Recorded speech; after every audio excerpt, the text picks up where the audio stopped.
When Spencer Holmes and Erica Houdini team up to find out what's going on with Nolan Savoy and the mysterious Project Gray matter, things get a little messy very fast. We're going to talk about it in our review of Holmes and Houdini number 2 from Zenescope Entertainment. See you in 3. And welcome back to Comical Opinions. This is a review of Holmes and Houdini number 2 from Zenescope Entertainment. But before we get started, please like, share, and subscribe.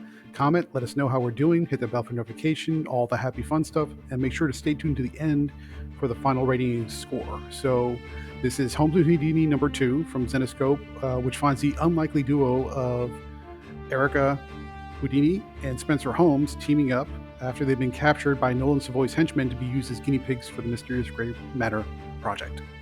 So let's recap what happened in the last issue.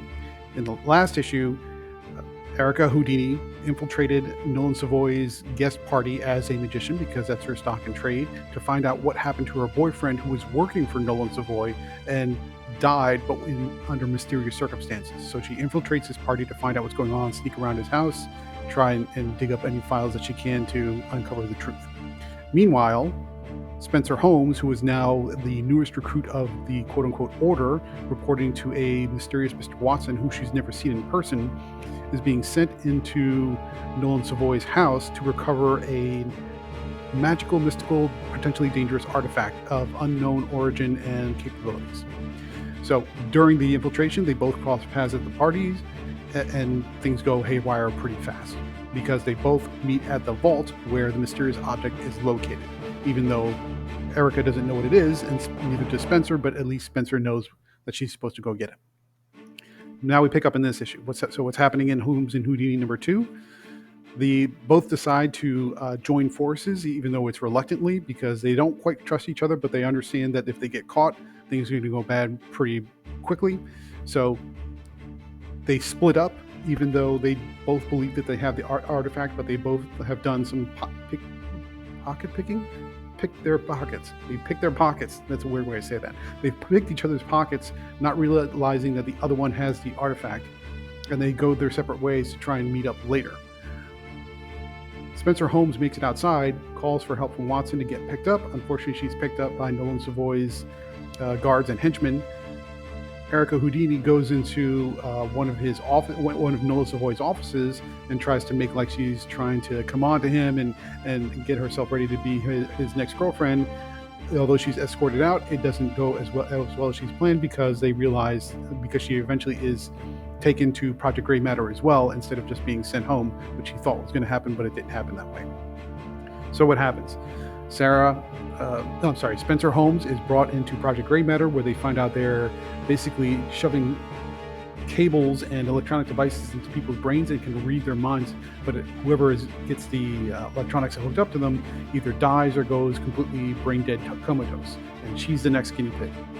Right before the electronics are getting ready to be hooked up, one of the nurses whacks the doctors on the head and frees Spencer Holmes, and it turns out it's Erica Houdini, who escaped her adjoining room next door using her sleight of hand and sort of magical capabilities inherited from her lineage.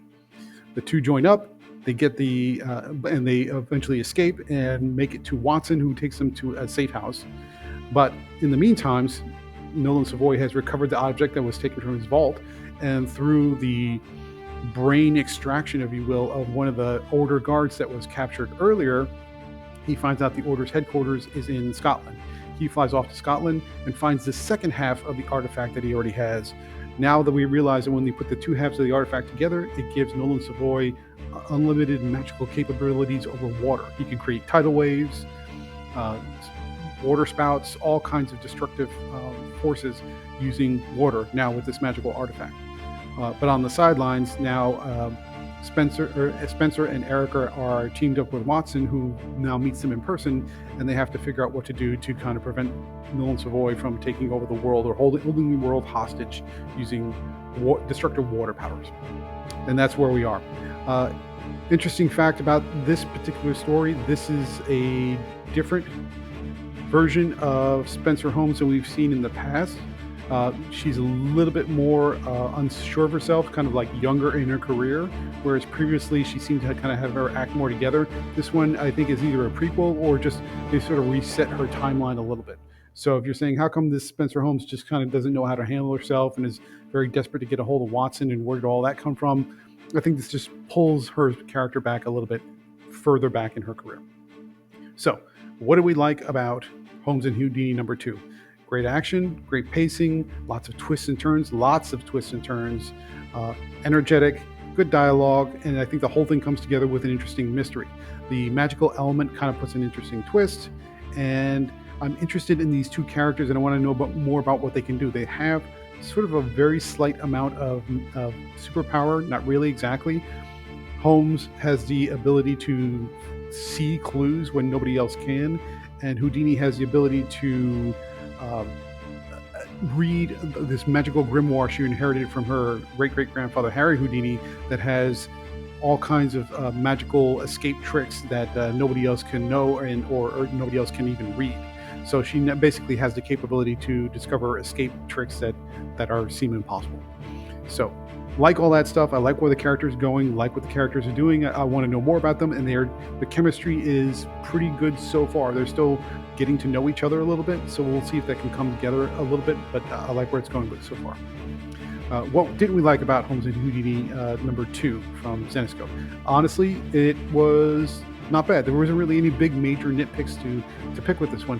Houdini's ability to kind of get in and out is impressive, almost in a magical level, which you would expect for that character, but at the same time, you'd almost like to see it play out just a little bit so you can see how she manages to get through these locked doors, escape rooms, and everything else that she's getting through. She just suddenly appears, which is fine, and that's consistent with her character, but you want to see a little bit more play out to get impressed by the cleverness of her capabilities.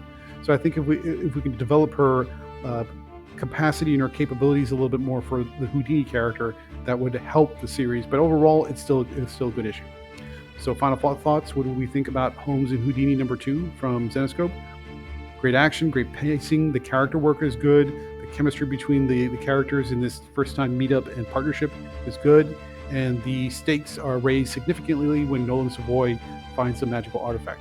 So it all comes together, it's headed in the right direction. This is a good mini series with two characters who are, at least one of them is newly introduced, and we want to see more from them, which is a good thing. So overall, we're going to give Holmes and Houdini number 2 from Zenescope a 9 out of 10. Thank you for playing along. If you like this review and want to hear some more, please stay tuned to the outro for your next video.